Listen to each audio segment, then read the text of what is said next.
Bharat Ratna doctor Bhimrao Ambedkar को कोटि कोटि नमन। ये कार्यक्रम डॉक्टर भीमराव अंबेडकर के जीवन पर आधारित है, जहां भारत की जनता के प्रति उनके योगदानों को पूरी सजगता से चित्रित और रेखांकित करने का प्रयास है। कार्यक्रम में दिखाई गई घटनाएं लब्ध प्रतिष्ठ पुस्तकों से ली गई हैं। इस कार्यक्रम के जरिए चैनल की ओर से एक विश्वसनीय, सजग और सकारात्मक प्रयास है कि डॉक्टर बाबा साहेब भीमराव अंबेडकर के जीवन की संघर्ष यात्रा एवं गौरव गाथा पूरे आदर के साथ घर घर पहुंचे और उनके योगदानों से सभी संपूर्णता में परिचित और आह्लादित हों।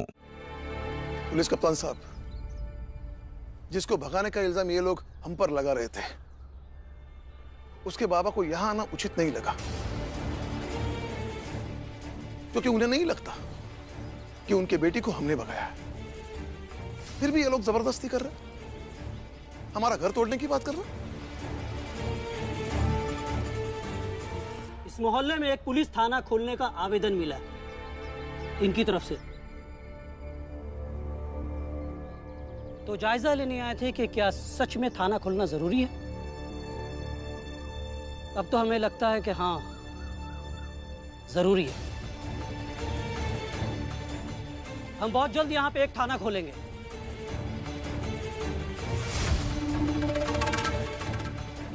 जाइए जाइए आप लोग यहाँ से।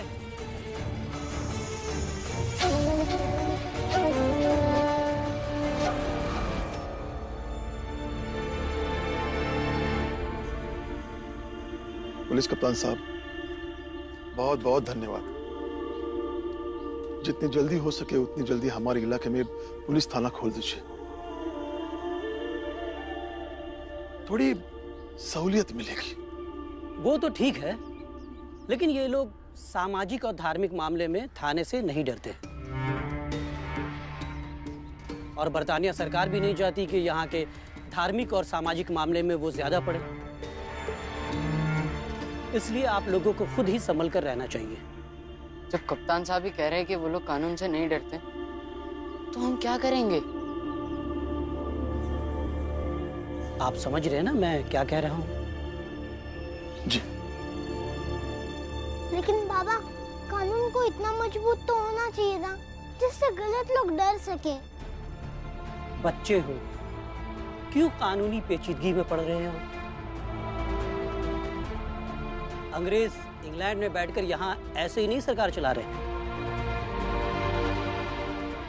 बेमतलब उन्हें सामाजिक विरोध नहीं चाहिए। चलते हैं राम जी।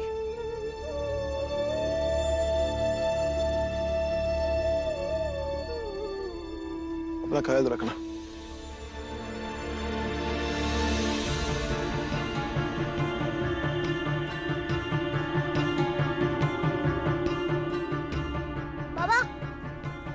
आनंद, जरा वो कंबल निकाल दे। पुलिस कप्तान ने कानून को पेचीदा क्यों कहा, जबकि कानून तो सीधा होता है, सही के लिए सही और गलत के लिए गलत। और फिर इंग्लैंड में बैठे हुए लोग यहाँ के सामाजिक विरोध से डरते क्यों हैं?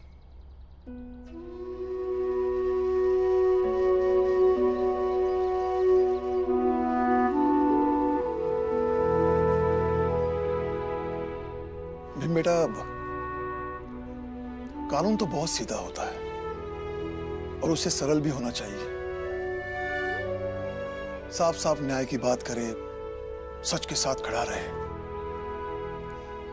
लेकिन बेटा, जो लोग कानून का क्रियान्वयन करते हैं, वो लोग भी हमारी तरह इंसान ही तो है। फिर जो चीज इंसान के हाथ में लग जाए, वो तो उलझेगी। अगर अंग्रेजों को यहां शासन करना है, तो वो लोग कभी नहीं चाहेंगे कि किसी भी बात को लेकर यहां के लोगों के मन में असंतोष पैदा हो, विरोध पैदा हो।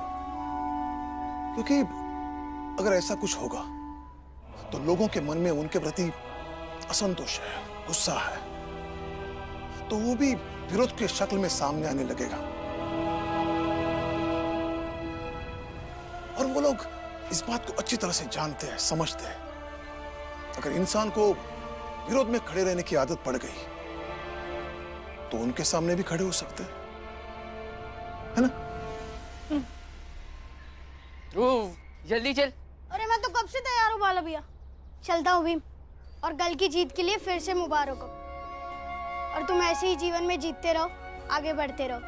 और एक दिन तुम्हारी सबसे बड़ी जीत पर ना मैं और बाला भैया मिलकर बाजा बजाएंगे और खूब नाचेंगे। मैं भी नाचूंगा। चलो ख्याल रखो तुम दोनों। आनंद भैया अब हम भी विद्यालय चलते हैं।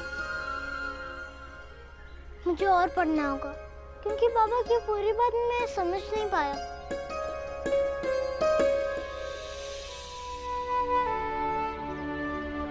भीम बेटा अभी छोटे हो, जैसे जैसे बड़े होते जाओगे धीरे धीरे सब बात समझ में आने लगेगी। आनंद भैया आप रुकिए, मैं बस्ता लेकर आता हूँ।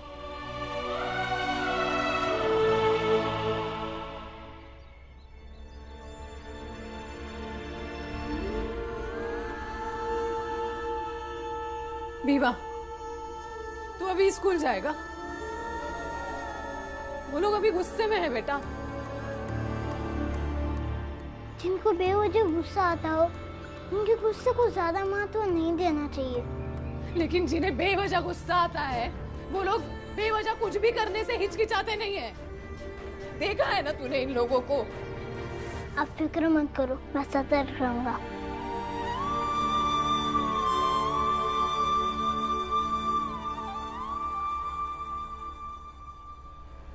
हमारी तो नाक ही कट गई।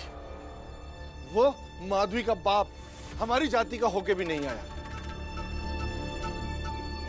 अरे कम से कम आता तो भीमराव और राम जी की शिकायत कप्तान साहब से तो करता। तो क्या कप्तान साहब हमें वहां से जाने को बोलते?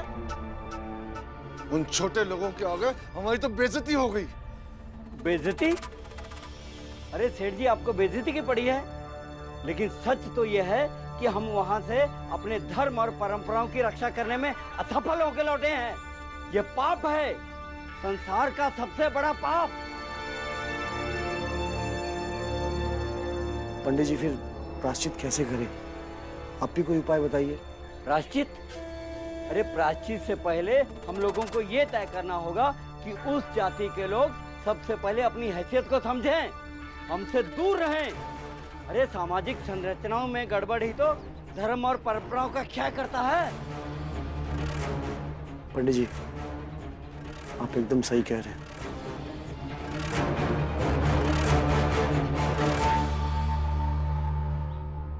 सेठ जी हमें कुछ बड़ा सोचना होगा, बहुत बड़ा।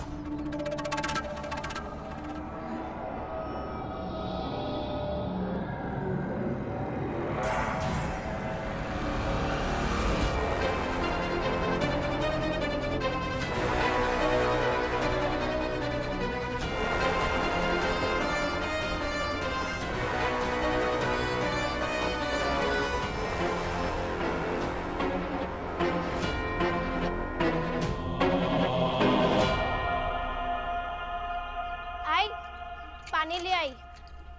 हाँ रख दे वहां पे। सुन, सब्जी काट ले, मैं चावल चुनती हूँ। मैं चुनती हूँ। भीमा भाई मैं भी काम पर जाता हूँ। जी खाना कुछ खा लूंगा बाहर।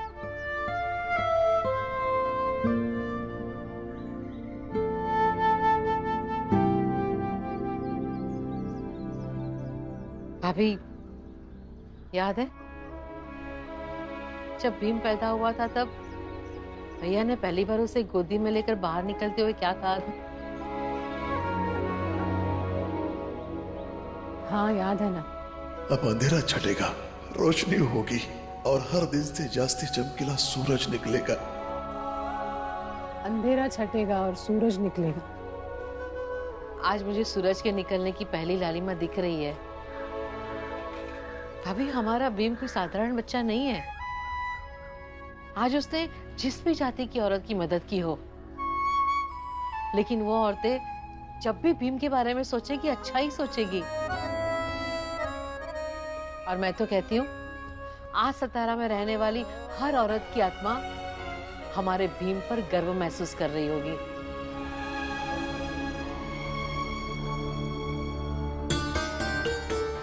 वो आ गया।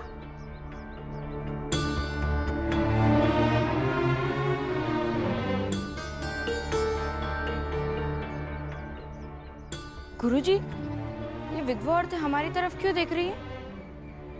लगता है इन्होंने भीमराव के साहसिक कार्य के बारे में सुना होगा। धन्यवाद कहने के लिए इंतजार कर रही हैं। तुम दोनों में से भीमराव कौन है? जी मैं हूँ।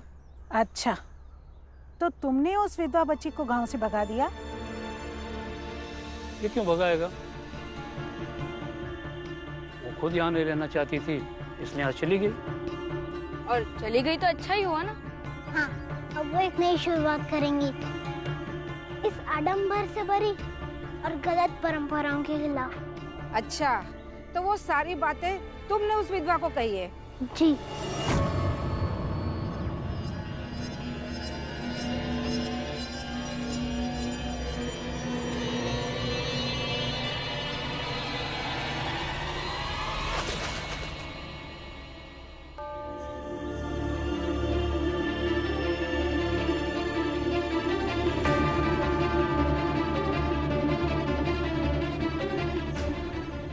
ये क्या किया आप लोगों ने?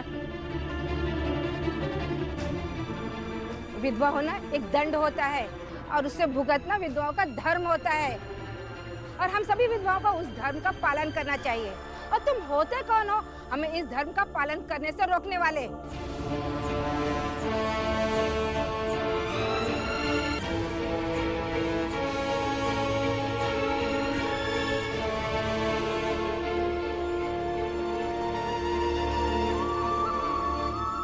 दीदी, अगर ये सारे लोग अपनी आत्मा की बातें सुनते ना, तो माधवी के साथ ऐसा नहीं करते।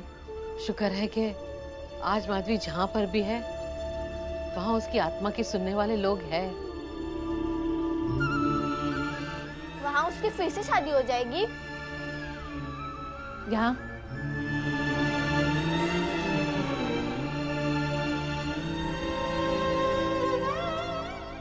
तू क्या चाहती है? क्या हो माधवी का? शादी हो।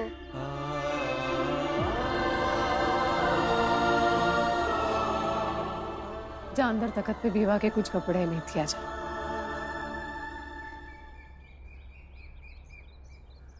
दीदी, ये आज की लड़कियां हैं, समाज के इन दकियानुसी बातों को ज्यादा दिन नहीं मानने वाली। चलो अच्छा है, विधवाओं का उद्धार तो होना ही चाहिए। क्या करें, औरत ही औरत की दुश्मन बनी बैठी है।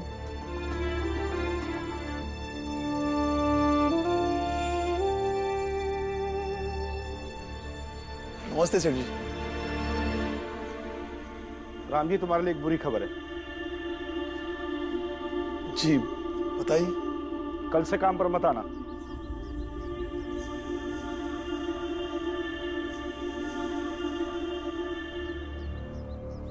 ठीक है सेठ जी, लेकिन आज का काम करता हूं, कल से नहीं आऊंगा काम पर।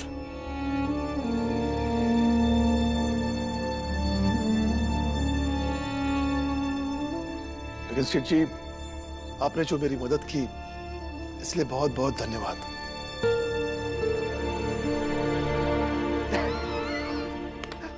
देखा देखा, यही खास बात है राम जी के अंदर। मैंने कहा था ना, इस आदमी को कोई चिंता नहीं है। नहीं सेठ जी, चिंता है, लेकिन चिंता से ज्यादा उम्मीद है। और उम्मीद इस बात की कि जब तक जिंदा हूं काम करता रहूंगा, क्योंकि काम के प्रति मैं ईमानदार हुआ, और ईमानदार लोग भूखे नहीं मरते। अरे राम जी, सेठ जी आपकी जो दृढ़ इच्छा शक्ति है ना, वही दिखाना चाह रहे थे।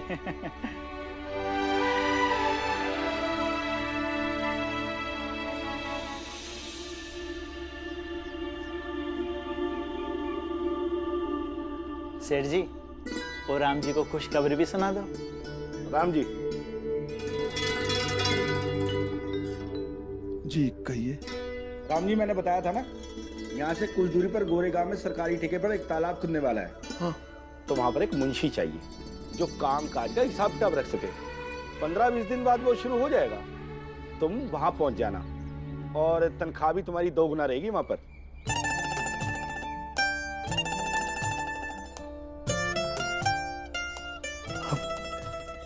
लेकिन सेठ जी मेरी जात।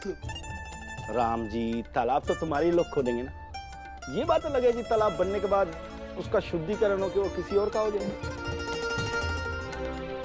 धन्यवाद सेठ जी, घर वाले सुनेंगे तो बहुत खुश हो जाएंगे।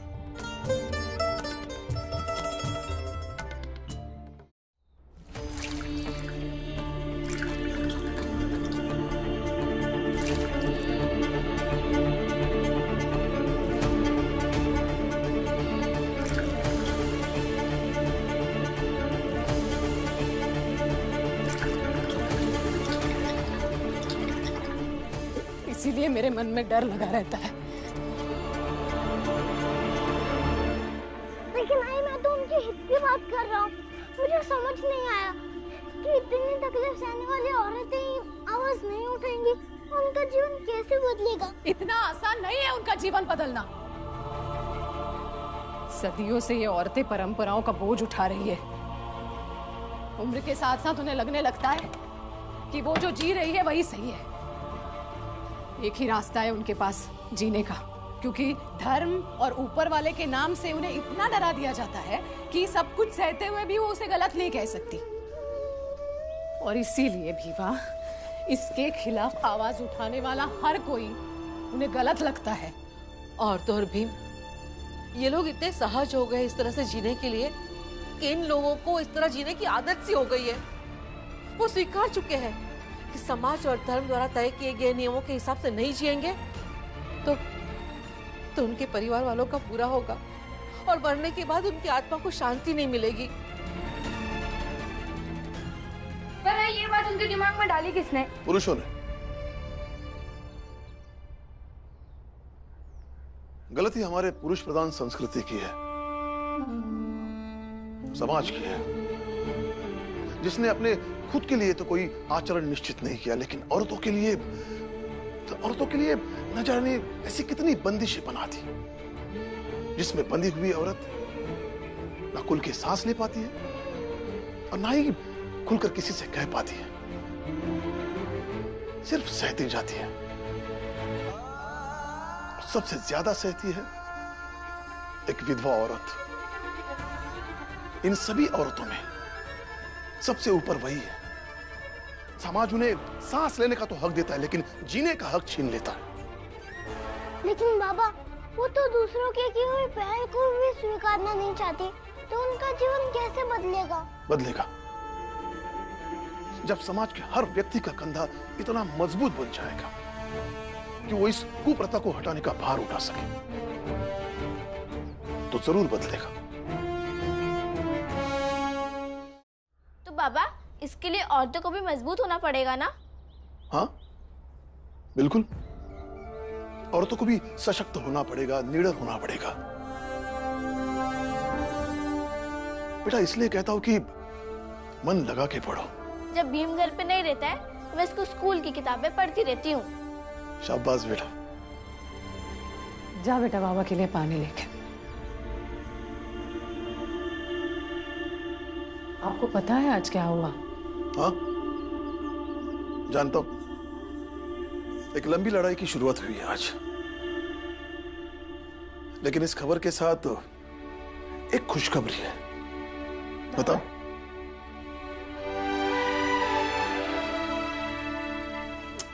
बताइए ना। बताओ।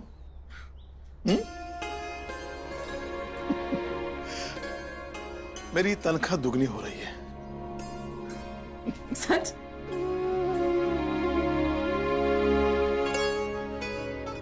बस वो जगह इस जगह से थोड़ी दूर है, गोरेगांव में। तो रोज यहां से आना जाना तो नहीं कर पाऊंगा, तो मैं सोच रहा हूं कि 3-4 दिन बाद घर आऊंगा।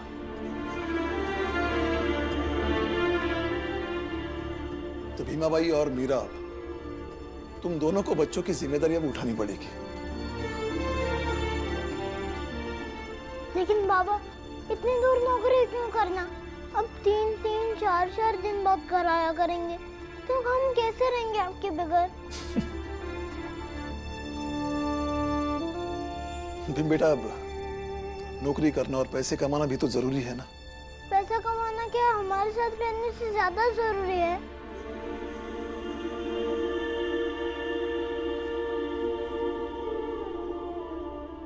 बात सिर्फ भावनाओं की है तो कतई नहीं, क्योंकि परिवार के सामने दुनिया की सारी दौलत फीकी है। अगर बात जिम्मेदारी की है तो बहुत जरूरी है।